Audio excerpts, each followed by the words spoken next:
नमस्कार दोस्तों, मेरे चैनल पे आपका स्वागत है। आज ले चलते हैं आपको एक नई कहानी की ओर। भारत के उड़ीसा राज्य में एक गांव था। वहां की जमीन बड़ी ही उपजाऊ थी। ज्यादातर खेतों में धान की फसल लहलहा रही थी। उसी गांव में महाजन की पत्नी अपने 3 बेटों और बहुओं के साथ रहती थी। उनका बड़ा ही सुखी परिवार था।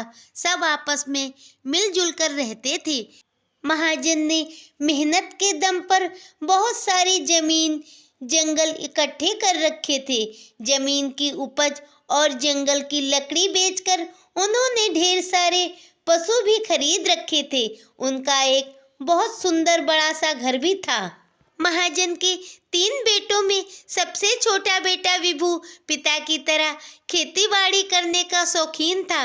बचपन से ही वो अपने पिता के साथ खेतों में जाता था और उनके काम में मदद किया करता था।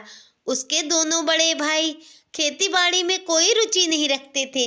उन्हें शिक्षा का शौक था, वो पढ़ना चाहते थे। इसीलिए महाजन ने उन दोनों को अच्छी शिक्षा भी दिलाई थी। इसीलिए उनका सबसे बड़ा बेटा श्यामू बड़ा ही विद्वान था। गांव और उसके आसपास के लोग कई मामलों में उनसे राय लेते थे, जिसके बदले उसे बहुत सारा धन भी देते थे। इसलिए उसका गुजारा बहुत अच्छे से हो जाता था। उनका छोटा बेटा राधू वकील था और वकालत से भी अच्छी खासी आमदनी हो जाती थी। इस तरह तीनों भाई मिलजुल कर घर परिवार में रहते थे। महाजन की पत्नी को अपने परिवार की बड़ी ही चिंता रहती थी। इसीलिए समय समय पे वो सभी भाइयों की अहमियत बताया करती थी। ऐसे ही एक दिन वो खेतों में खड़ी अपने बच्चों से कह रही थी, ये सारे खेत और जंगल तुम्हारे पिता की मेहनत का परिणाम है, जो अब विभू संभाल रहा है। खेती बाड़ी करना कोई आसान काम नहीं है, उसमें बड़ी ही मशक्कत करनी पड़ती है।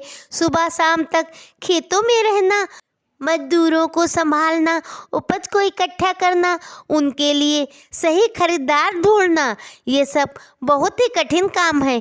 परंतु विभू ने बड़ी ही कुशलता से अपने पिता का कार्य अपने कंधे पे उठा रखा है।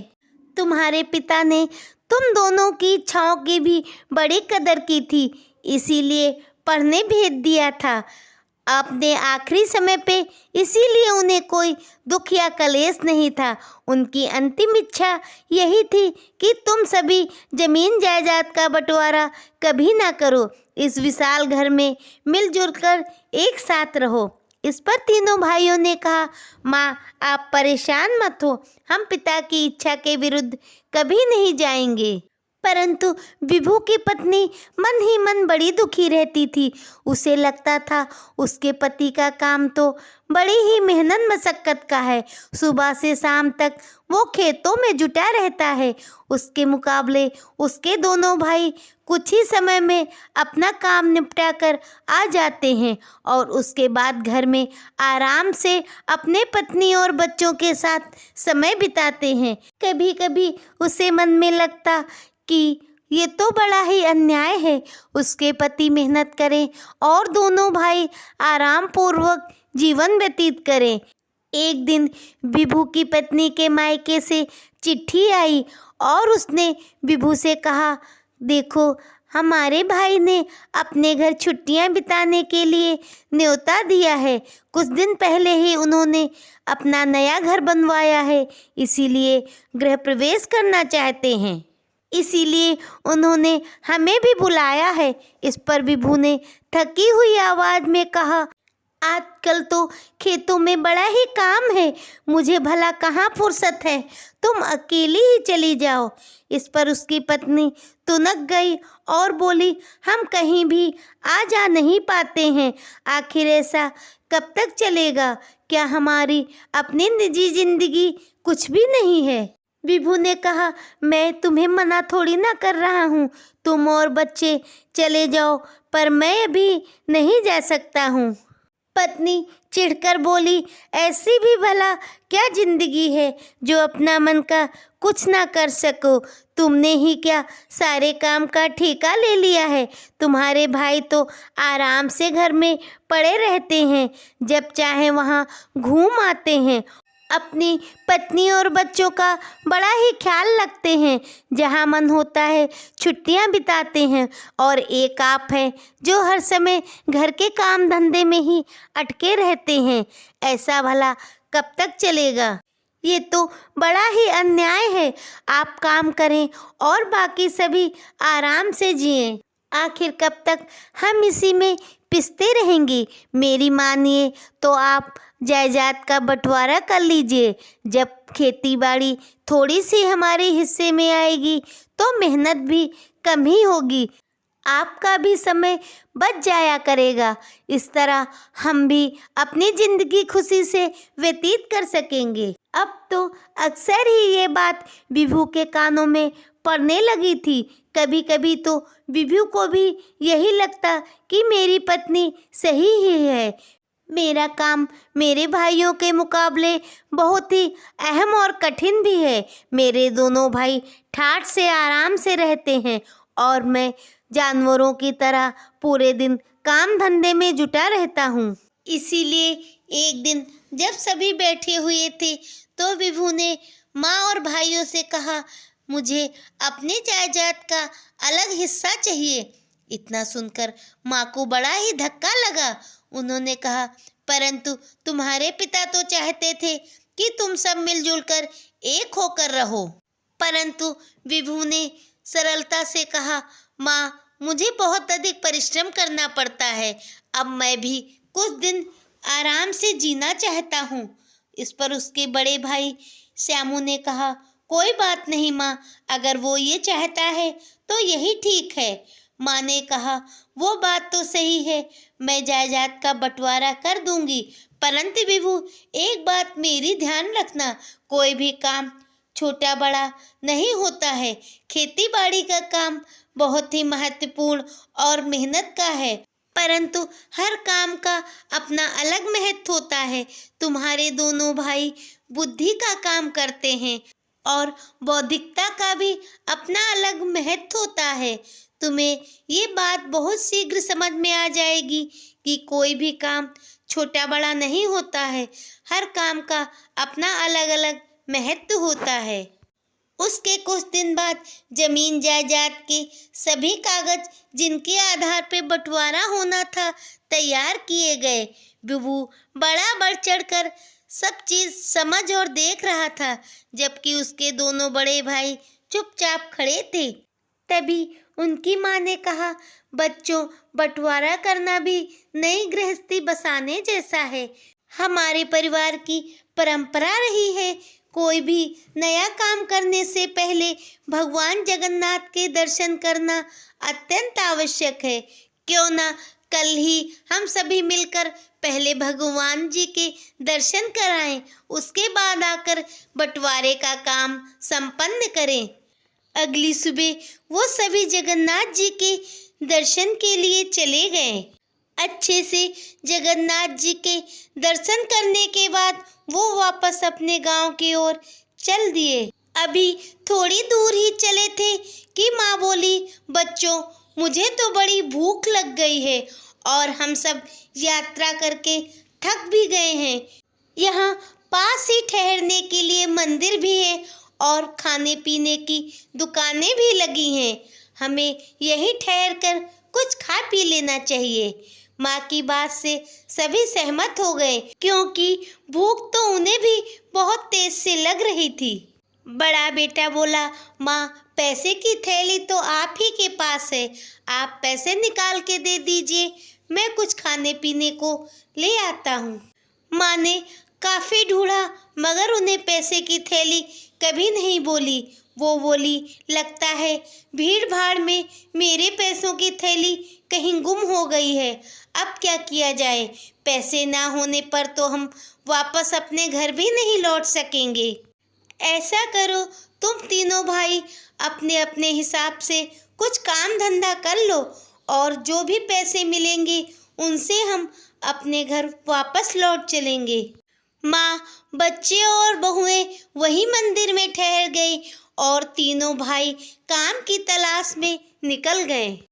तीनों भाई अलग अलग दिशाओं में निकल पड़े। चलते चलते विभू को कुछ लोग मिले जो किसी गंभीर विषय पर चर्चा कर रहे थे। उन्हें कुछ परेशान सा देखकर विभू ने कहा, क्या बात है भाई, आप किस विषय पे चर्चा कर रहे हैं? मुझे बताइए, क्या मैं आपकी कुछ मदद कर सकता हूँ? भाई, जमीन के एक हिस्से में सदा ही पानी जमा रहता है, इससे हम कोई भी फसल उगा नहीं पाते हैं, परंतु फिर भी हमें राजा को इसका लगान देना पड़ता है, एक गांव वाले ने कहा। विभू बोला, अगर मैं यहाँ पे धान उगाने की तरकीब बता दूं तो आप मुझे क्या इनाम दोगे? भाई, अगर आप ऐसा कर दे तो बड़ी ही प्रसन्नता की बात है। इसके बदले हम आपको 100 चांदी के सिक्के देंगे।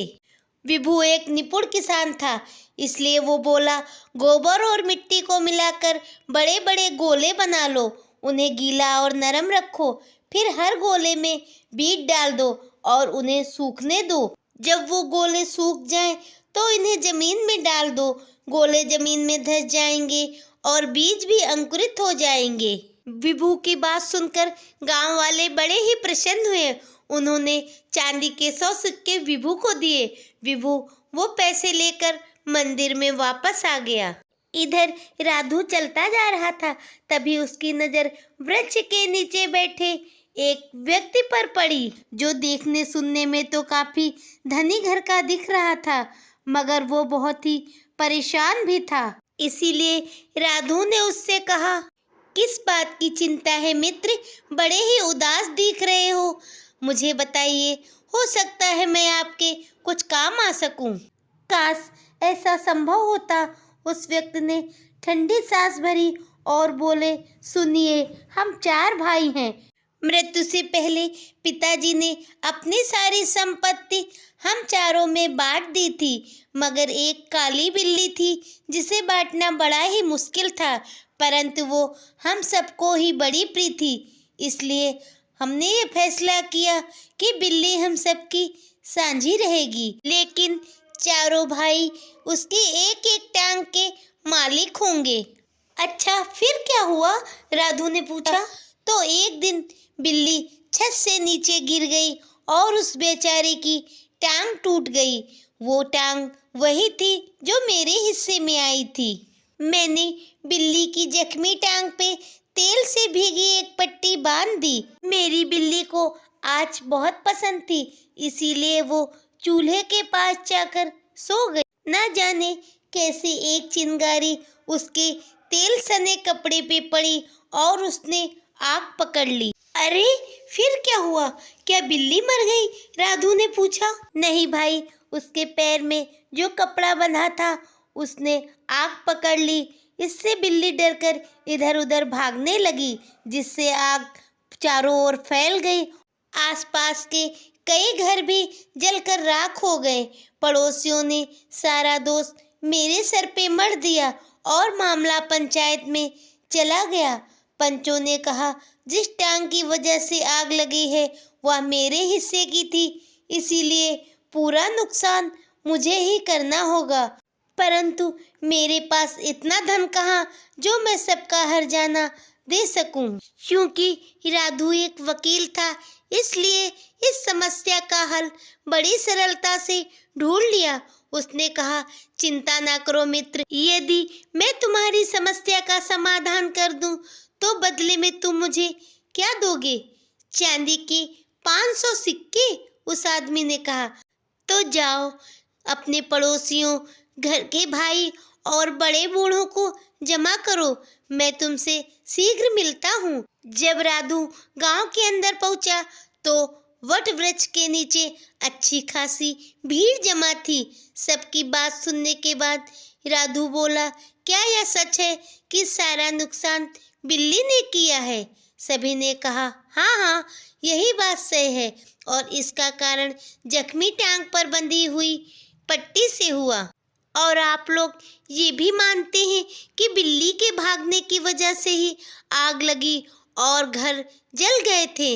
हाँ हाँ, हम ये भी मानते हैं, गांव वाले बोले। तो फिर आप लोग बताइए, बिल्ली अपनी जख्मी टांग पर तो भाग नहीं सकती थी। उसकी 3 टांगे जो ठीक थी, उन्हीं की वजह से वो भाग सकी थी। तो फिर पंचायत फैसला करे कि आग लगने का नुकसान कौन चुकाएगा। सभी राधु की बुद्धि देखकर अचंभे में पड़ गए। सबने हामी में सर हिलाते हुए कहा, आपकी बात ठीक है। फिर अंत में यही फैसला हुआ कि 3 टांगों के मालिक ही हर्जाना भरेंगे। जख्मी टांग का मालिक बहुत खुश हुआ और वादे के मुताबिक उसने राधे को चांदी के 500 सिक्के दे दिए। राधु बड़ा प्रसन्न हुआ और पैसे लेकर वापस मंदिर लौट आया। इसी बीच श्यामू, जो सबसे बड़ा था, चलते हुए एक घर के सामने पहुंचा तो वहां उसे किसी की रोने की आवाज सुनाई पड़ी। वो घर बहुत बड़ा था। श्यामू सोच में पड़ गया, इतने आलीशान घर में रहने वाला रो क्यों रहा है? कौन रहता है आखिर यहाँ? फिर उसने दरबान से पूछा कि ये घर किसका है। तब दरबान ने कहा, श्रीमान, यहाँ राजा के मंत्री महोदय रहते हैं। अच्छा, तो क्या आप मुझे उनके पास ले चलोगे? दरबार ने संदेशा मंत्री जी को दिया। मंत्री ने उन्हें अंदर बुलाया। जब श्यामू दरबान के साथ अंदर पहुंचा तो उसने देखा मंत्री महोदय अश्रुपूर्ण हो रहे हैं। क्या बात है मंत्रीवर? श्यामू ने पूछा। यदि आप मुझे अपना कष्ट बताएं तो शायद मैं आपकी कुछ मदद कर सकूं। मंत्री महोदय बोले, वैसे तो मेरी समस्या का समाधान बड़ा ही मुश्किल है। इस पर श्यामू ने विनती करते हुए कहा, कृपया करके एक बार मुझे बताइए तो हो सकता है मैं कुछ मदद ही कर सकूं। मंत्री ने उदास स्वर में कहा, राजा लोग भी अजीब सनकी होते हैं, पता नहीं कब कौन सा फरमान जारी कर दें। हमारे राजा ने मुझे उनके हाथी का वजन पता करने के लिए कहा है। अगर मैं ऐसा करने में असफल रहा तो मेरा सिर धड़ से अलग करवा दिया जाएगा। इतना कहकर मंत्री फिर से रोने लगे। कुछ देर सोचने के बाद श्यामू ने कहा, चिंता न करें पूज्यवर, यदि हाथी का वजन पता लगाने में मैं आपकी सहायता करूं तो मेरा पुरस्कार क्या होगा? वो तो मंत्री था, उसने भी अपने रुतबे के ध्यान में रखकर कह दिया, 1000 स्वर्ण मुद्राएं। श्यामू हाथी के पास गया और वहां से हाथी को एक ऐसे नदी के किनारे ले गया जहां पर बहुत सी नौकाएं खड़ी थी। अब आप हाथी को एक मजबूत नाव में खड़ा कर दीजिए। हाथी के नाव में खड़े होते ही नौका पानी में धंसने लगी और थोड़ी देर बाद जब धंसना रुक गया तब श्यामू ने कहा, अब हाथी को यहाँ से हटा लीजिए और जहाँ तक नौका धंसी है कृपया वहाँ निशान लगाइए। अब नौका को बड़े बड़े पत्थरों से तब तक भरते जाइए जब तक नाव अपने पुराने हुए निशान तक धंस ना जाए। उसके बाद उन सारे पत्थरों को तौल लीजिए, इनका वजन हाथी के वजन के बराबर ही होगा। मंत्री महोदय अपनी जान बच जाने के कारण श्यामू से बहुत ही प्रसन्न हुए। उन्होंने 1000 स्वर्ण मुद्राओं के अतिरिक्त और भी बहुत सारी चीजें उन्हें उपहार में दी। श्यामू उन सभी वस्तुओं को लेकर मंदिर में लौट आया जहां सब उसका इंतजार कर रहे थे। उन्होंने छककर भोजन किया और चलने की तैयारी करने लगे। तभी माँ ने पैसों की वो गुम हुई थैली निकालकर अपने बेटे और बहुओं को दिखाई। ये देखकर सभी आश्चर्यचकित थे। तब माँ गंभीर स्वर में बोली, मैंने जानबूझकर इसे छिपा दिया था क्योंकि मैं ये दिखाना चाहती थी कि तुम्हारे भाई भी बहुत अधिक आमदनी करते हैं। उनकी कमाई भी कुछ कम नहीं है जो कि परिवार के भरण पोषण में काम आती है। मेरी समझ से विभू, अब तुम्हें और तुम्हारी पत्नी को सब बात समझ में आ गई होगी। विभू ने ग्लानि से सर हिलाते हुए कहा, मुझे माफ कर दो माँ। उसके बाद परिवार में किसी भी सदस्य ने बंटवारे की कोई बात नहीं की और सब मिलजुल कर प्रेम पूर्वक वैसे ही रहते रहे।